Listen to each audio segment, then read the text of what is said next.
the untold you. Deciphering the complexities of human emotion frequently resembles being on the brink of a complex labyrinth. While one route leads to clarity, another devolves into uncertainty and anxiety.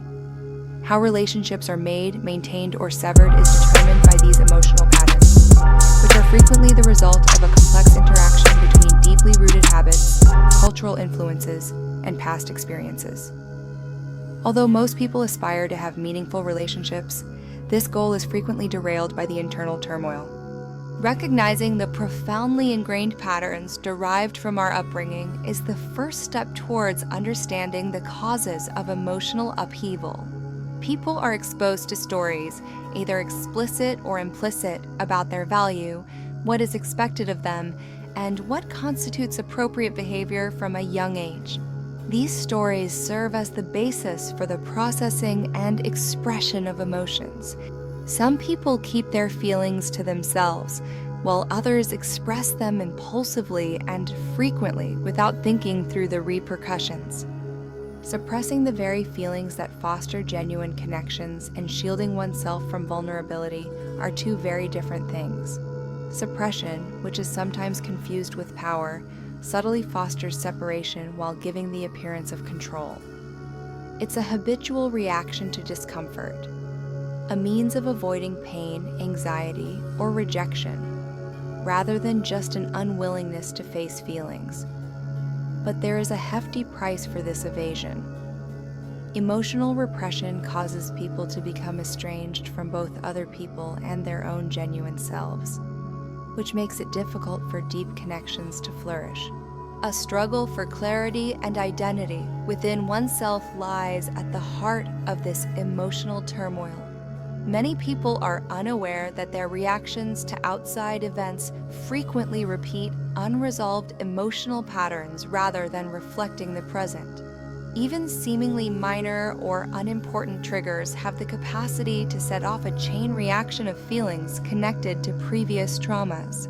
It takes both self-awareness and the guts to face the discomfort these triggers cause in order to recognize them. Acknowledgement is the first step toward healing. However, acknowledgement is an emotional process as well as an intellectual one. It involves letting oneself experience pain or loss, sitting with the discomfort, and fighting the need to divert or numb. Healing is not a predictable or linear process.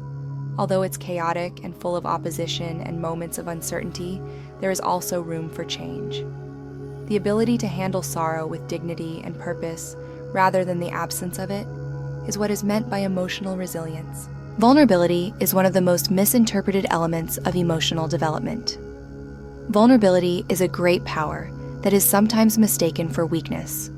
It is the readiness to be noticed, to take the chance of being rejected, and to welcome the unpredictability of interpersonal relationships. Power exists in vulnerability, not in the sense of being in control, but in being genuine. The foundation of meaningful partnerships is trust, which is fostered by this openness. Once trust is built, it creates a safe environment where people can be authentic without worrying about criticism or rejection.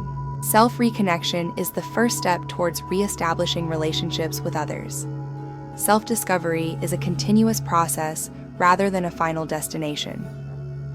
In order to uncover the core of oneself, it involves removing the layers of personal protection mechanisms and cultural conditioning. Patience, perseverance, and a readiness to question firmly held ideas and beliefs are all necessary for this process. It all comes down to having the guts to pose challenging queries and to embrace the responses, even if they make you uncomfortable.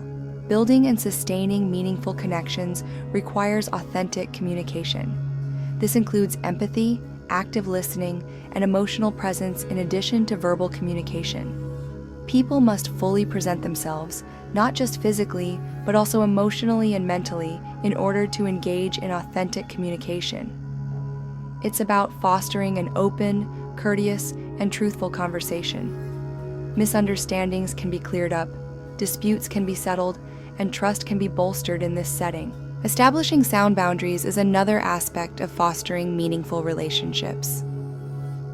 Boundaries are bridges that define personal space while promoting respect for one another, not walls that are intended to alienate.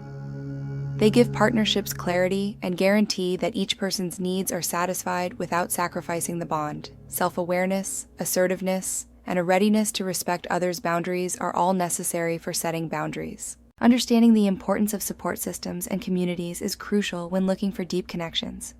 People are social creatures by nature, and the relationships made in a community give people a feeling of purpose and belonging. These relationships provide chances for personal development in addition to emotional support. Intentionality, effort, and a dedication to improving the lives of others are necessary for creating a supportive community. Building genuine friendships and escaping mental distress are neither simple or uncomplicated processes. It's a path that calls for self-reflection, bravery, and an openness to discomfort. The possibility of significant change, however, that not only improves people's lives but also fortifies the bonds between people, is there throughout this trip. Navigating the complexity of human emotion and creating lasting connections are achievable via self-awareness, vulnerability, and genuine communication. Watch out for part 1. Remember to subscribe, like, and share.